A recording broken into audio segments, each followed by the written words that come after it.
जहां खोदते हैं वहीं बुद्ध निकलते हैं। ये जो मंदिर में ढूंढते फिर रहे ना, ये शिवलिंग है क्या है, मस्जिद में ढूंढ रहे हैं, मैं इनको कह देना चाहता हूं पूरे देश के अंदर खुदाई करवाना बंद कर दो। कहीं ऐसा ना हो कि जहां खोदोगे बुद्ध निकलेंगे, केवल और केवल बुद्ध निकलेंगे। मर सकता हूं पर झुकूंगा नहीं, किसी कीमत पर नहीं झुकूंगा। हमारे नेताओं को डूब मरना चाहिए। हमारे एमपी और एमएलए क्या इसलिए बनाए थे बाबा साहब ने? इंटरव्यू लेने वाले को इंटरव्यू देने वाले की जाति का पता नहीं होना चाहिए। हमारा आदमी राष्ट्रपति बनता है तो दलित राष्ट्रपति, हमारा आदमी मुख्य न्यायाधीश बनता है तो दलित मुख्य न्यायाधीश। तो ये क्या है? किस को रोकोगे? 22 प्रतिज्ञाएं देश के कोने कोने में हो रही है। तो हमारे पूर्वज बौद्ध थे, हम कोई धर्म परिवर्तन ना तो करते हैं न करवाते हैं, हम केवल अपने लोगों को याद दिला। अगर हम हिंदू हैं तो मंदिर प्रवेश पे हमारे लोगों की हत्या क्यों? अगर हम हिंदू हैं तो मूर्ति छू लेने पर हमारी हत्या क्यों? मैं राजनीति छोड़ के केवल और केवल समाज की लड़ाई को और धर्म की लड़ाई को, जाति छोड़ो समाज छोड़ो, जाति छोड़ो समाज। धर्म की क्या पहचान, बौद्ध धर्म की क्या पहचान? लड़ाई इसलिए बन गई है क्योंकि उन लोगों की नींद हराम हो गई, जो लोग हजारों साल से, जिन्होंने धर्मशास्त्र में लिखकर हमारे लोगों को 3500 साल तक पढ़ने लिखने से, ज्ञान से वंचित रखा। लगभग 3500 साल तक हमारे लोगों को संपत्ति से, व्यापार करने से वंचित रखा। मैं पूछना चाहता हूं, देश के अंदर जितने प्राकृतिक संसाधन हैं, तमाम तरह की खनिज पदार्थ की खाने हैं या खेत की जमीन है, क्या कोई अपनी मां के पेट से लेकर पैदा हुआ है? मां के पेट से तो लेके कोई नहीं आया। फिर कुछ ही लोग देश के सारे संसाधनों पर काबिज क्यों हैं? कुछ ही लोग उस देश के सारे संसाधनों के मालिक क्यों हैं जिससे अरबों खरबों रुपए पैदा होता है? उसमें देश के बहुजनों का हिस्सा कहां है? मुझे पूरे देश में, क्या पूरी दुनिया में एक एग्जाम्पल बता दो जब किसी को कोई गंभीर बीमारी हो जाए और डॉक्टर कहे आपको डबल ऑपरेशन होना है, बड़ा ऑपरेशन होना है, आप 20 यूनिट ब्लड का इंतजाम करो। जिसका ऑपरेशन होना जो पीड़ित है, पूरे दुनिया का कोई एक एग्जाम्पल मुझे दिखा दो जो ये कहे कि मुझे ऑपरेशन के लिए केवल ब्राह्मण का ब्लड चाहिए, या मुझे केवल मुसलमान का चाहिए, या सिख या ईसाई का चाहिए। जब जान बचानी हो तो कहते हैं ब्लड डोनेट करवा दो 20 यूनिट, कोई भी दे दे। इसका मतलब जाति कुदरत ने नहीं बनाई। अगर जानवर का खून इंसान को चढ़ जाता तो फिर किसी इंसान को शायद ब्लड डोनेशन की जरूरत ना पड़ती। हमें यह पहचानना होगा वो कौन लोग हैं जिन्होंने जातियां बनाई, और जाति के बनने से कौन फायदे में रहा, और जाति के बनने से हजारों साल से कौन लोग हैं जो नुकसान में हैं। तो जाति की वजह से तो बहुजन समाज के लोग नुकसान में हैं। लेकिन अगर हमारे साथ जो लगातार जुल्म चल रहा है, अगर मैं इसके लिए किसी को ज्यादा जिम्मेदार मानता हूं तो मैं जाति बनाने वालों को ज्यादा जिम्मेदार नहीं मानता। मैं अपने बहुजन समाज के उन लोगों को इसके जिम्मेदार मानता हूं जो किसी ने चालाकी से पहले जाति बनाई, लेकिन आज हम अपनी मर्जी से जातियों में बने हुए हैं। हम आखिर जातियों को छोड़ने में हमें दिक्कत क्या है? एक तरफ हम कहते हैं जाति की वजह से हमारा उत्पीड़न हो रहा है, तो फिर भी जाति में क्यों बने हो? छोड़ दो जातियों को। बाबा साहब तो रास्ता बता कर गए, बुद्ध का धम्म देकर गए। बुद्ध के धम्म में तो कोई जाति के लिए स्थान नहीं है। जिस प्रकार अनेकों नदियां अलग अलग नाम से जानी जाती हैं, लेकिन जब जाकर वो समुद्र में गिर जाती हैं, अपनी पहचान खो देती है। उसके पानी को कोई निकाल के एक लोटा ये नहीं बता सकता ये कौन सी नदी का पानी है, तब तो सब कहेंगे समुद्र का पानी है। तो भाई फिर सारी जातियों को छोड़कर बौद्ध बन जाओ, उसके बाद आपकी जातियां खत्म। और जिस दिन आपकी जाति खत्म उस दिन आप 88% हो। राज भी तुम्हारा, सत्ता भी तुम्हारी, संसाधन भी तुम्हारा, और स्वाभिमान के साथ जीना सीख लो। मैं समझता हूं गुलामों की तरह जीने से बेहतर है सम्मान के साथ चाहे एक दिन का जीवन हो, लाइफ लंबी बेशक ना हो, लेकिन स्वाभिमान से परिपूर्ण होनी चाहिए। बाबा साहब छोटी मोटी कोई चीज नहीं थे। बाबा साहब का चिंतन इतना गहरा है। मुझे लगता है कि जो बाबा साहब उम्मीद करते थे कि हमारे पढ़े लिखे लोग आएंगे और इस मूवमेंट को लेके चलेंगे, कहीं ना कहीं यह मन को कचोटता था। हमेशा लगता था इस लड़ाई को आगे कैसे बढ़ाया जाए।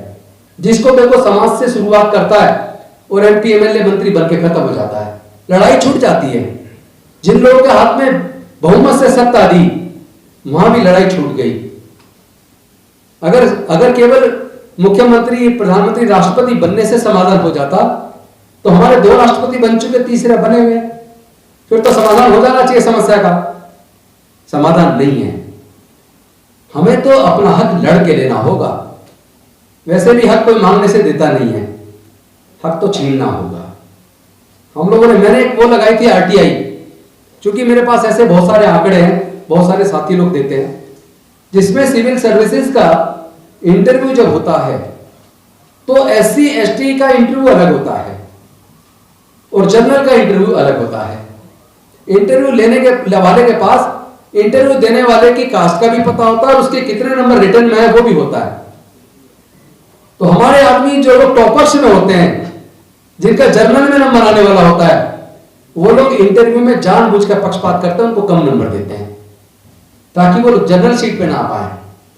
मैंने इसके ऊपर यूपीएससी के चेयरमैन को लेटर लिखा कि भाई मैंने पूरे जो डाटा निकाले, आंकड़े निकाले, उससे ये प्रतीत होता है कि एससी एसटी का इंटरव्यू अलग इसलिए किया जाता है ताकि इंटरव्यू में उनको कम नंबर देकर पीछे किया जा सके। तो मेरी ये मांग है, आप इंटरव्यू में 2 काम करें। एक तो इंटरव्यू के नंबर कम कर दो, 100 नंबर कर दो, और दूसरा आप इंटरव्यू लेने वाले को इंटरव्यू देने वाले की जाति का पता नहीं होना चाहिए। ये क्यों अलग होता है एससी एसटी का इंटरव्यू? आप जान के चौंक जाएंगे उसके जवाब। जानते हो उसने जवाब क्या दिया? यूपीएससी के एडिशनल सेक्रेटरी की तरफ से जवाब आया। उसने कहा कि ये भारत सरकार के डिपार्टमेंट ऑफ पर्सनल ट्रेनिंग ने एक ऑर्डर जारी किया था वर्षों पहले कि एससी एसटी चूंकि कमजोर होते हैं पढ़ने में, इसलिए उनके साथ लीनियंसी बरती जाए इंटरव्यू में। मैं आपसे पूछना चाहता हूं, लीनियंसी बरती जा रही है या उनके साथ पक्षपात हो रहा है, जानबूझ कर उनको नंबर कम दिए जा रहे हैं? उनको जानबूझ के नंबर कम दिए जा रहे हैं। लीनियंसी कहां बरती जा रही है? जो बच्चा मेडिकल में टॉपर था एम्स में, उस बच्चे को फेल किया गया, उसको सुसाइड करना पड़ा। उसके बाद जब मुद्दा बना, उसकी कॉपी जांची गई तो वो he was topper of that batch. मतलब जाति की वजह से इतना उत्पीड़न। एम्स हॉस्पिटल के अंदर टॉपर को फेल किया। सफदरजंग के अंदर 25 बच्चे कई साल तक फेल किए गए। जब मुद्दा बना, संसद में उठा, कोर्ट में गया, उनकी कॉपी बाहर जांच कराई गई, 25 के 25 बच्चे पास हो गए। कैसे देश में रह रहे हैं हम? हमारे नेताओं को डूब मरना चाहिए। हमारे एमपी और एमएलए क्या इसलिए बनाए थे बाबा साहब ने कि वो जाकर कुर्सी पे बैठ जाए, आंख मीच के बैठ जाए, जुबानें बंद हो जाती हैं उनकी। समाज के ऊपर होने वाले जुर्म जाति उनको दिखते नहीं है क्या? क्या उनके मन में दर्द नहीं होना चाहिए समाज के लिए? क्या समाज की लड़ाई को उनको लड़ना नहीं चाहिए? क्या संसद के अंदर समाज के मुद्दे को उठाना नहीं चाहिए? Are we truly representing our society? Indeed no, we are not truly representing our society because we are not raising issues of our community. We are keeping mum. ये शर्म की बात है। चुप्पी साध लेते हैं हम लोग। विधानसभा के अंदर, संसद के अंदर ऐसे बैठ जाते हैं जैसे किसी ने कुछ चिपका दिया हो। बोलते नहीं है। भाई किसने दिया था रिजर्वेशन? ये रिप्रेजेंटेशन है, रिप्रेजेंटेशन टू द सोसाइटी। आप अगर वहां हैं तो समाज को रिप्रेजेंट कर रहे हैं, पर क्या वास्तव में रिप्रेजेंट कर रहे हैं? धोखा तो नहीं दे रहे हैं? मुझे प्रतीत होता है लोग धोखा दे रहे हैं। ऐसे एमपी एमएलए बनने से क्या फायदा? ऐसे मंत्री भी बन के बैठ जाए और अपने समाज की बात को भी ना कर पाए, तो ऐसे मंत्री बन के या कुछ भी पा जाए, उसका फायदा क्या है? हमारा आदमी राष्ट्रपति बनता है तो दलित राष्ट्रपति, हमारा आदमी मुख्य न्यायाधीश बनता है तो दलित मुख्य न्यायाधीश। तो ये क्या है? कौन लोग हैं वो जो हमारी अलग आइडेंटिफिकेशन बना रहे हैं? मैं समझता हूं कि आज एक तो मैं आप सबका आभार व्यक्त करता हूं, आपने मुझे बुलाया, और मैं आपको एक प्रॉमिस जरूर करूंगा, मैं मर सकता हूं पर झुकूंगा नहीं, किसी कीमत पर नहीं झुकूंगा। और अम्बेडकराइट होना किसी भी बड़े से बड़ी कुर्सी से अपना आप बहुत मजबूत है, बहुत बड़ा है। कोई कितने बड़ी कुर्सी पे बैठा हो, याद रहे एक बार उसकी तुलना किसी सच्चे अम्बेडकरवादी से कर लेना, उसके सामने आकर उसका पेशाब निकल जाएगा। हम लोगों ने तय किया है पूरे देश के अंदर हम अब जाएंगे। जितना पूरे दुनिया से मुझे फोन आए, पूरे दुनिया से और भारत के कोने कोने से, मुझे तो पहली बार लगा है कि दर्द तो सब अंदर छुपाए हुए थे, इस घटना के बाद वो दर्द निकल कर बाहर आ गया। किस किस को रोकोगे? 22 प्रतिज्ञाएं देश के कोने कोने में हो रही हैं। कोई गीत गा के कर रहा है तो कोई दूसरे तरीके से कर रहा है, करके गौरवान्वित महसूस कर रहा है, उसे गौरव की अनुभूति हो रही है। सोच के देखो, जिस दिन पूरा भारत बौद्ध में बनेगा, फिर से भारत दुनिया में नंबर 1 बनेगा। एक समय सम्राट अशोक के टाइम पे बौद्ध में भारत था, लेकिन म्यांमार से ईरान तक पूरा भारत बौद्ध में था। जहां खोदते हैं वहीं बुद्ध निकलते हैं। ये जो मंदिर में ढूंढते फिर रहे ना कि शिवलिंग है क्या है, मस्जिद में ढूंढ रहे हैं, मैं इनको कह देना चाहता हूं, पूरे देश के अंदर खुदाई करवाना बंद कर दो। कहीं ऐसा ना हो कि जहां खोदोगे बुद्ध निकलेंगे, केवल और केवल बुद्ध निकलेंगे। यही कड़वा सच है। भारत में 2200 के करीब गुफाएं हैं। 2200 के करीब गुफाओं में से 2000 से ज्यादा गुफाओं के अंदर बुद्ध नजर आते हैं, बुद्धिस्ट संस्कृति नजर आती है। तो हमारे पूर्वज बौद्ध थे। हम कोई धर्म परिवर्तन ना तो करते हैं ना करवाते हैं, हम केवल अपने लोगों को याद दिलाते हैं कि हमारे पूर्वज बौद्ध थे, हम लोग रास्ता भटक गए थे।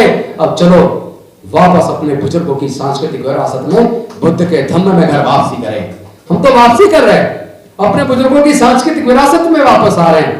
भाई आप खुद सोचो, एक व्यक्ति अगर घर से निकला और अचानक रास्ता भूल गया, भटक गया और उसकी याददाश्त चली गई, चलते चलते चला जा रहा है। कल को अगर उसकी याददाश्त वापस आ जाए, उसे अपने घर का रास्ता याद आ जाए, मैं आप सब साथियों से पूछना चाहता हूं, वो वापस अपने घर जाएगा या नहीं जाएगा? जाएगा ना। तो आज हमें पता चल गया हमारे पूर्वज बौद्ध थे, अब भारत बौद्ध में बन के रहेगा। क्योंकि भारत में बहुजन 88% है। 88% लोग तो वापस अपने बुजुर्गों की संस्कृति में आएंगे आएंगे, उन्हें कोई रोक नहीं पाएगा। वैसे भी आपने चिंगारी तो आपने लगा दी, जब आपने लगा दी तो भुगतो। जब आप जाति छोड़ने को तैयार नहीं हो, जाति की वजह से हमारी बहन बेटियों की इज्जत लूटकर कत्ल कर रहे हो, जाति की वजह से मंदिर घुसने पर, मूर्ति छूने पर हमारे लोगों की हत्या कर रहे हो, जाति की वजह से घोड़ी खरीदने पर, मूंछ रखने पर, घड़ा छूने पर हत्या कर रहे हो, तब क्या हम हिंदू नहीं होते? अगर हम हिंदू हैं तो मंदिर प्रवेश पे हमारे लोगों की हत्या क्यों? अगर हम हिंदू हैं तो मूर्ति छू लेने पर हमारी हत्या क्यों? इसका मतलब अंतर समझ जाइए।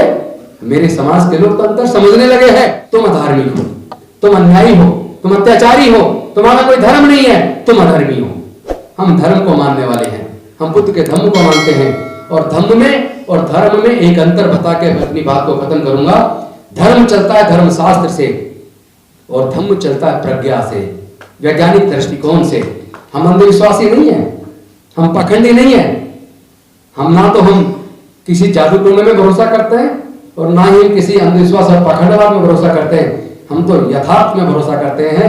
हम तो वैज्ञानिक दृष्टिकोण से चलने वाले लोग हैं। और अब अगर हमारे भाई का कोई कत्ल करेगा तो वो तैयार रहे।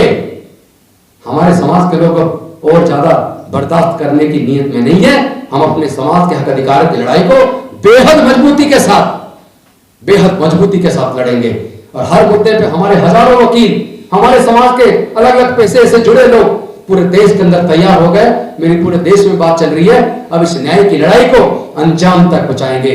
जो डॉक्टर बाबा साहेब अम्बेडकर का सपना था ना, बौद्ध में भारत का सपना, और ऐसा सपना जिसके अंदर कोई ऊंच नीच ना हो, छुआछूत ना हो, जिसमें किसी के साथ अन्याय ना हो, उसी तरह के भारत का निर्माण करना है, जहां समता, स्वतंत्रता, बंधुता, न्याय, प्रज्ञा, शील, करुणा और मैत्री हो। उसी भारत का निर्माण करना है। किसी सूरत पे चैन से नहीं बैठेंगे और मिलके अब इस लड़ाई को देश के कोने कोने तक लेकर जाएंगे। और देश के अंदर किसी भी कोने में कहीं भी हमारे भाई बहन के साथ कोई भी उत्पीड़न की घटना होगी तो उसको जवाब कोर्ट के अंदर भी देंगे और रोड पे भी देंगे। और मैं फिर दोहरा रहा हूं, जिस दिन मेरा समाज ये तय कर देगा, क्योंकि मैं तो निकल पड़ा पूरे देश में जाना है, लेकिन जिस दिन मेरा समाज ये कहेगा पूरी तरह राजनीति छोड़ दो, उस दिन मैं आप सबके बीच में संकल्प ले रहा हूं, बाबा साहब के सामने ये प्रतिज्ञा है मेरी। जिस दिन मेरे समाज ने कहा पूरी तरह राजनीति छोड़ो, केवल समाज की लड़ाई लड़ो, केवल धर्म के लिए काम करो, मैं राजनीति छोड़ के केवल और केवल समाज की लड़ाई को और धर्म की लड़ाई को लड़ूंगा। यही मेरा अंतिम निर्णय है। मैं अपना कोई निर्णय नहीं लूंगा।